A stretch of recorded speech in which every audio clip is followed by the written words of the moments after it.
Well, good morning, lovely ladies and gentlemen. Steve Collins coming to you from gorgeous, sunshiny San Antonio, Texas, the second most powerful, passionate, and purposeful coach and speaker in the world. Hope you guys are excited for this lovely day. And I want to touch base with you this morning to help you discover how you can change who you are, what you are, and where you are. Most people feel hopeless when they have a sense that they cannot change what they are or who they are or where they are. They may feel trapped. They may feel like they've reached a plateau. They may feel like they're living well below their ability, and they don't seem to find a way out.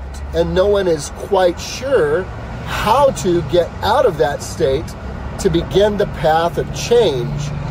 Most every person who's feeling miserable is feeling miserable because they look at themselves in the mirror and realize and know deep down inside that there is more to them and more in them that is currently showing up in this world, in their life. And that creates a deep sense of desperation and pain, knowing that you have the potential to become more, and yet maybe you do not know how to begin the path in that direction. My desire this morning is to leave you with exactly how to do that. And so I quote my mentor, Zig Ziglar, this morning. He says, "You are what you are and where you are today because of what has gone into your mind. And you can change what you are and where you are by changing what goes into your mind." You see, many of you may be living a life that is actually on default. Words spoken from your childhood. You can never do that. You can never do this. You'll never amount to anything. You'll never be able to afford that. That's not for people like us. It's not for people like us. If you remember the movie Rudy with Rudy Ruettiger, he wanted to play football for Notre Dame, but he was 5 foot nothing, weighed 100 nothing, but he had a bigger heart than anybody on that team. And he persevered and he wouldn't give up. And there's a powerfully painful scene in the movie where he's getting ready to get on the bus to drive to Notre Dame, and his father is appearing to comfort him with a conversation about the father's past failures. And you can tell Rudy is really receiving what his dad is going to say, hoping for a word of encouragement and hope, only to hear his father say at the end of his sad soliloquy, "You're a Ruettiger. There ain't nothing wrong with being a Ruettiger. We are not athletes. We are not academics. We ain't made for all that. That's for other kids. You're a Ruettiger. It's okay to work in the mines. It's okay to do what we do. One day maybe you can even be like your big brother." And Rudy says, "I don't want to be my brother."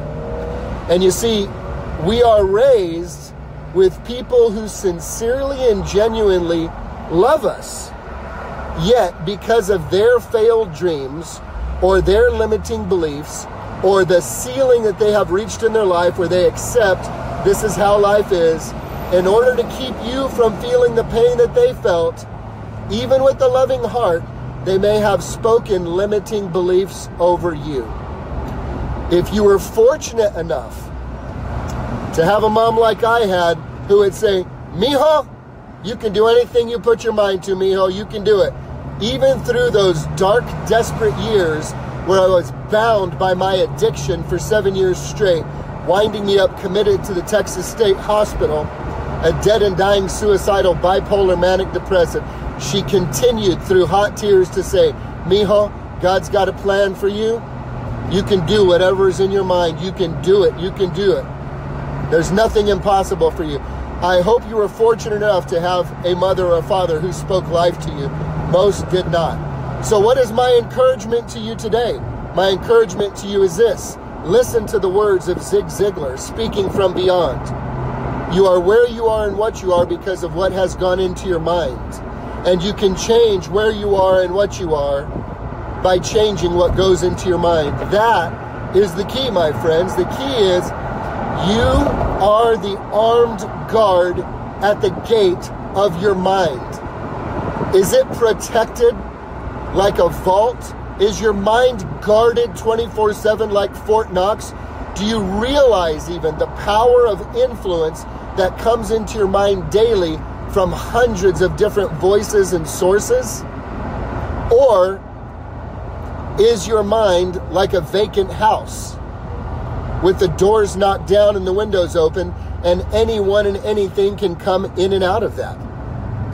Is your mind heavily guarded and heavily protected like Fort Knox? Or is it like a crack house where vagrants and vagabonds can come and go as they please? Are you placing a guard over your mind? You see, you are where you are and what you are because of what has gone into your mind, Zig says, and you can change where you are and what you are by changing what goes into your mind. Therefore, choose wisely what you put into your mind. Choose intentionally what you put into your mind. Choose prayerfully what you allow to enter your mind. You've seen the movies where it's a powerful, popular nightclub in New York City with Lamborghinis and Ferraris outside and a long line of people wrapped around the building, and a man, a big 6'5" brother standing at the door with giant muscles with a list. Everybody's coming in and he's saying, "You ain't on the list. You ain't on the list. You ain't on the list." Then a real nice car pulls up and you hear in the background, they walk up, "You're on the list. Come on in," and they open the doors. That's how guarded you better be with your mind, man. You better be the armed guard at the gate of your mind, and you decide who gets access to the club of your mind. Because let me tell you something, this will steer the ship of your life whichever direction you point it in, and that direction will come from the relationships, from the voices, from the impartation, from the books. Steve Collins, how do you do it? I'm glad you asked. I'll tell you exactly how I do it. We wake up in the morning, go to the gym, come back, and as soon as I get back to the house, we crank on the smart TV. We have Zig Ziglar, Jim Tracy, Jim Rohn, Brian Tracy, Les Brown, Tony Robbins.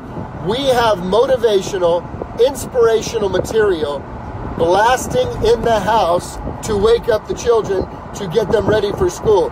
It is playing in the background every single day. The kids leave the house hearing, "You gotta be hungry. You gotta be hungry. You can do it. You got this. There's more to you than this."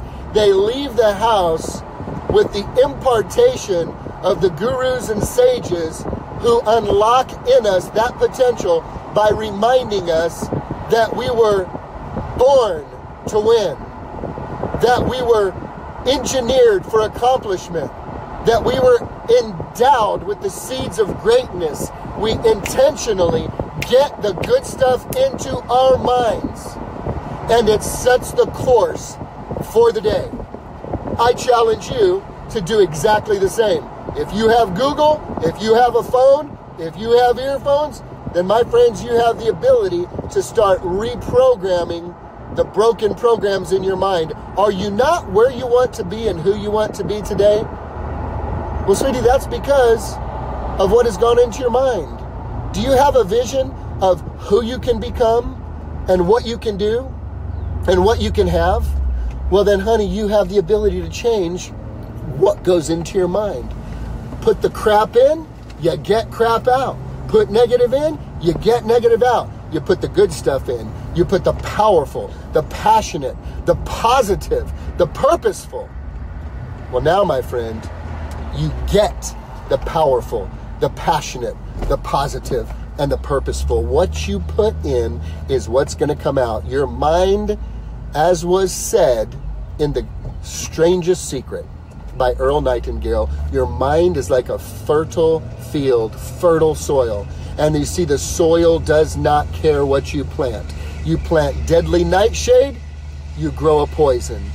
You plant corn, you'll get corn. The field doesn't care what's planted. The field will simply bring you the harvest of what you are planting. Ladies and gentlemen, it's time for you to take back your field.